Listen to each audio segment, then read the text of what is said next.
8 feet tall, or Hachishakusama, is a Japanese urban legend about a tall woman who abducts children. She is 8 feet tall, wears a long white dress, and makes a sound like po, po, po, po. My grandparents lived in Japan. Every summer, my parents would take me there on holiday to visit them. They lived in a small village, and they had a big backyard. I loved to play there during the summer. When we arrived, my grandparents always welcomed me with open arms. I was their only grandchild, so they spoiled me. The last time I saw them was a summer when I was 8 years old. As usual, my parents booked a flight to Japan, and we drove from the airport to my grandparents' house. They were delighted to see me and had lots of little presents to give me. My parents wanted to have some time by themselves, so after a few days, they took a trip to another part of Japan, leaving me in the care of my grandma and grandpa. One day, I was playing out in the backyard. My grandparents were inside the house. It was a hot summer day, and I lay down on the grass to rest. I stared up at the clouds and enjoyed the feeling of the soft rays of the sun and the gentle breeze. Just as I was about to get up, I heard a strange sound.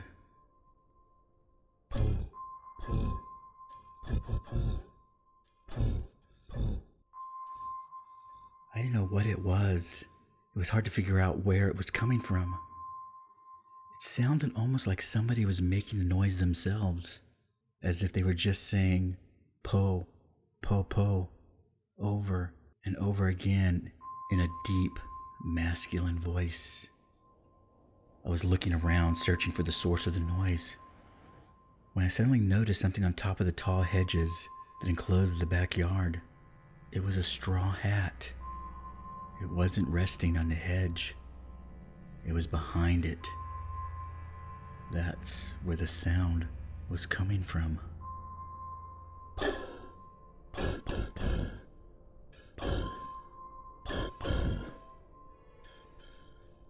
Then the hat began to move, as if someone was wearing it. The hat stopped at a small gap in the hedge, and I could see a face peering through. It was a woman, but the hedges were high, almost 8 feet tall. I was surprised at how tall the woman was. I wondered if she was wearing stilts or some sort of huge high-heeled shoes. Then, a split second later, she walked off, and a strange noise disappeared with her, fading into the distance.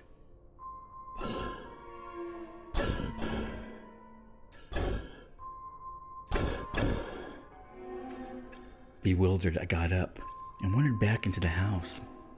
My grandparents were in the kitchen drinking tea.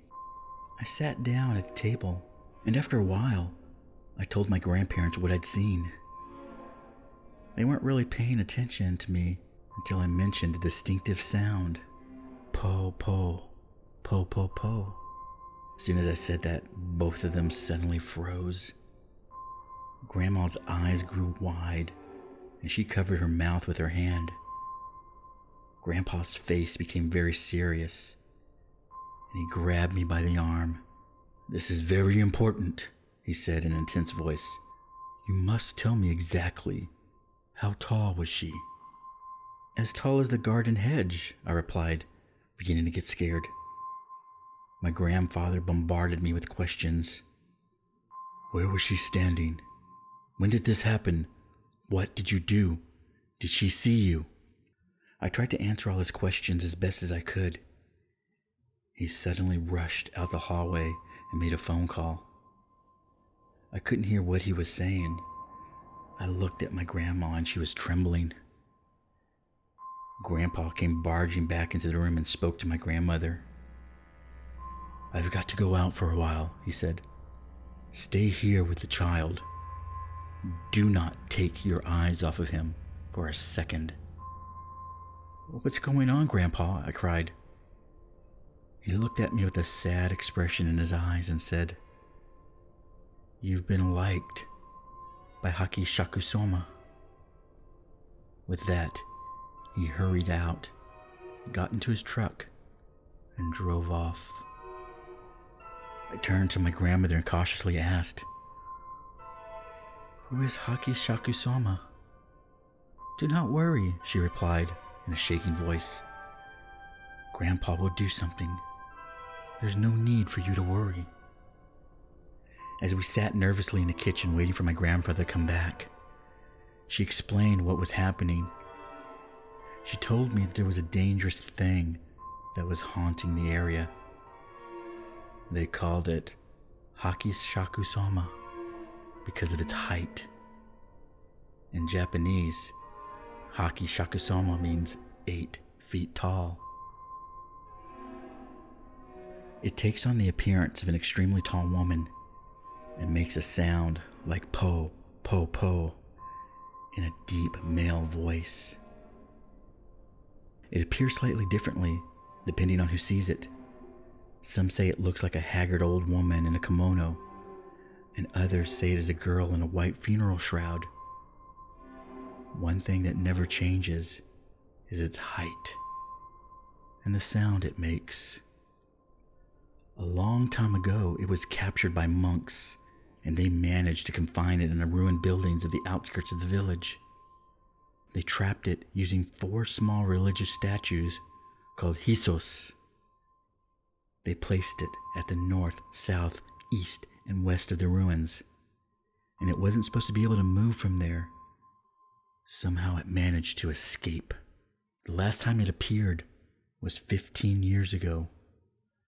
My grandmother said that anyone who saw 8 feet tall was destined to die within a few days. It all sounded so crazy. I wasn't sure what to believe. When Grandpa came back, there was an old woman with him.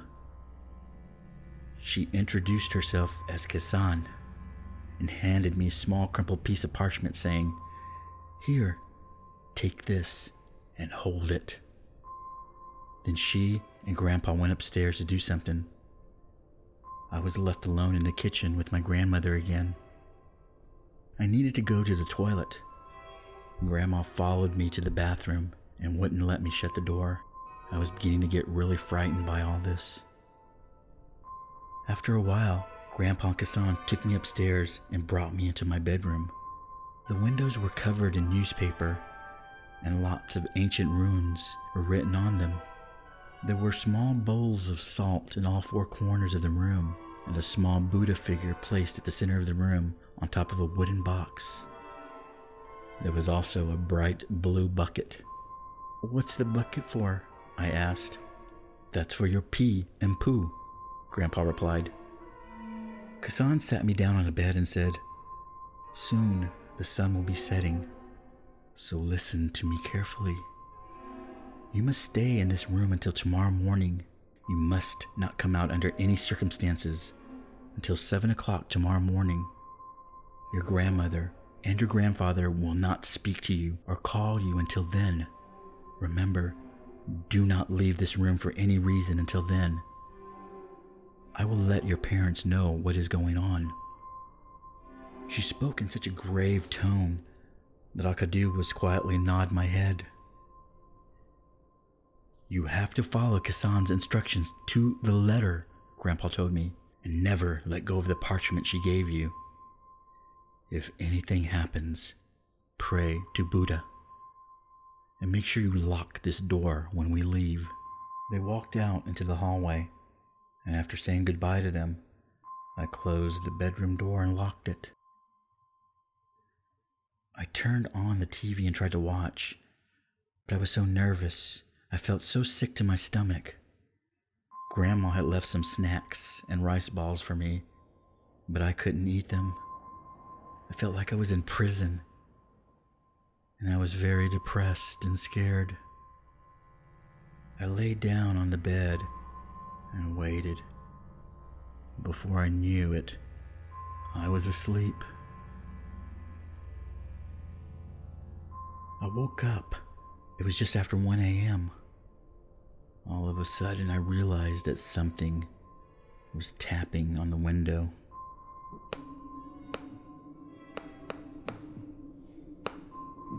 I felt the blood draining from my face and my heart skipped a beat.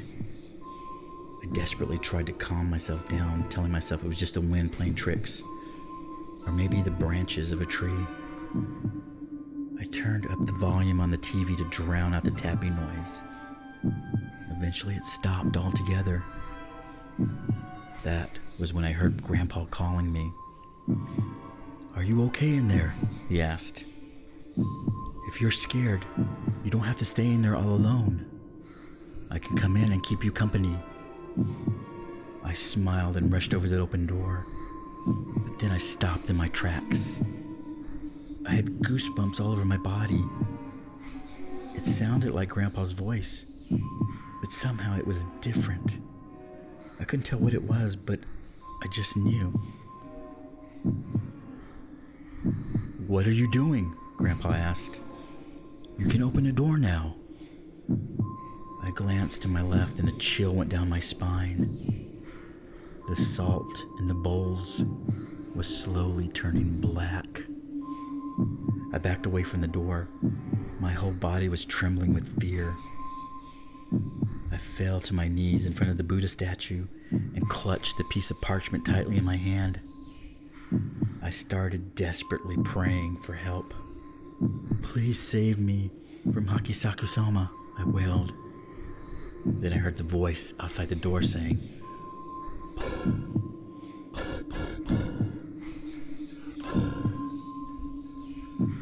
The tapping on the window started up again. I was overcome by fear, and I crouched there in front of the statue, half crying and half praying for the rest of the night. I felt like it never would end, but eventually it was morning. The salt in all 4 bowls was pitch black. I checked my watch and it was 7:30 a.m. I cautiously opened the door. Grandma and Kassan were standing out there waiting for me. When she saw my face, Grandma burst into tears. "I'm so glad you're still alive," she said. I went downstairs and was surprised to see my father and mother sitting in the kitchen. Grandpa came up and said, "Hurry up, we've got to get going." We went to the front door and there was a large black van waiting in the driveway. Several men from the village were standing around it, pointing at me and whispering, "That's the boy." The van was a 9-seater and they put me in the middle surrounded by 8 men. Kassan was in the driver's seat. The man on my left looked down at me and said, "You've got yourself in quite a spot of trouble. I know you're probably worried. Just keep your head down and your eyes shut. We can't see it, but you can. Don't open your eyes until we've got you safely out of here." Grandpa drove in front and my dad's car was following behind. When everyone was ready, our little convoy started moving. We were going fairly slow, around 20 kilometers per hour, or maybe less. After a while, Kassan said, "This is where it gets hard," and started muttering a prayer under her breath. That was when I heard the voice.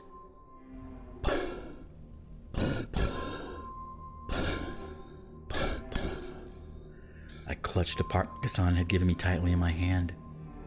I kept my head down, but I peeked outside. I saw a white dress fluttering in the breeze. It was moving along with the van. It was 8 feet tall. It was outside the window, but she was keeping pace with us. Then suddenly she bent down and peered into the van. "No," I gasped. The man beside me shouted, "Close your eyes." I immediately shut my eyes as hard as I could and tightened my grip on the piece of parchment. Then the tapping began.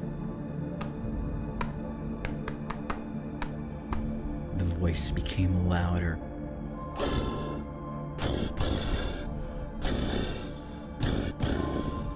There was tapping on windows all around us. All of the men in the van were startled and on edge, muttering nervously to themselves. They couldn't see 8 feet tall, and they couldn't hear her voice, but they could hear her tapping on the windows. Kei-san started praying louder and louder until she was almost shouting. The tension inside the van was unbearable. After a while, the tapping stopped, and the voice disappeared. Kei-san looked back at us and said, "I think we're safe now." All of the men around me breathed a sigh of relief. The van pulled over to the side of the road and the men got out. They transferred me into my dad's car. My mother held me close and tears were running down her cheeks.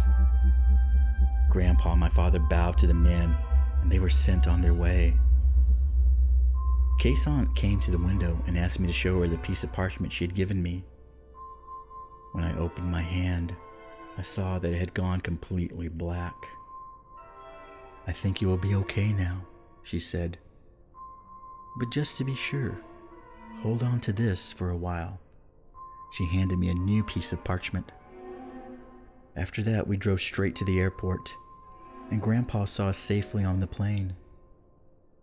When we took off, my parents breathed a sigh of relief. My father told me he had heard about 8 feet tall before. Years ago, his friend had been liked by her. The boy disappeared and was never seen again. My father said there were other people who had liked by her and lived to tell about it. They all had to leave Japan and settle down in foreign countries. They were never able to go back to their homeland. She always chooses children as her victims. They say it's because children are dependent on their parents and family members. This makes them easier to deceive when she poses as their relatives. He said the men in the van were all blood relatives of mine, and that's why they had been sitting all around me, and why my father and Grandpa had been driving in front and in back. It was all done to try and confuse Hachishakusama. It took a while to contact everyone to get them all together, so that was why I had to be confined in the room all night. He told me that one of the little Jisu statues, the ones that were meant to keep her trapped, had been broken, and that was how she escaped. It gave me the chills. I was glad when we finally got home. All this happened more than 10 years ago. I haven't seen my grandparents since then. I haven't been able to so much as set foot in the country. Afterwards, I would call them every few weeks and talk to them on the phone. Over the years, I tried to convince myself that it was just an urban legend, that everything that happened was just some elaborate prank. But sometimes, I'm not so sure. My grandfather died 2 years ago. When he was sick, he wouldn't allow me to visit him, and he left strict instructions in his will that I was not to attend his funeral. It was all very sad. My grandmother called a few days ago. She said that she has been diagnosed with cancer. She missed me terribly and wanted to see me one last time before she died. "Are you sure, Grandma?" I asked. "Is it safe?" "It's been 10 years, she said. "All that happened a long time ago. It's all forgotten. You're all grown up now. But what about Hachishakusama?" I said. For a moment there was silence on the other end of the phone. Then I heard a deep, masculine voice saying, "Boom."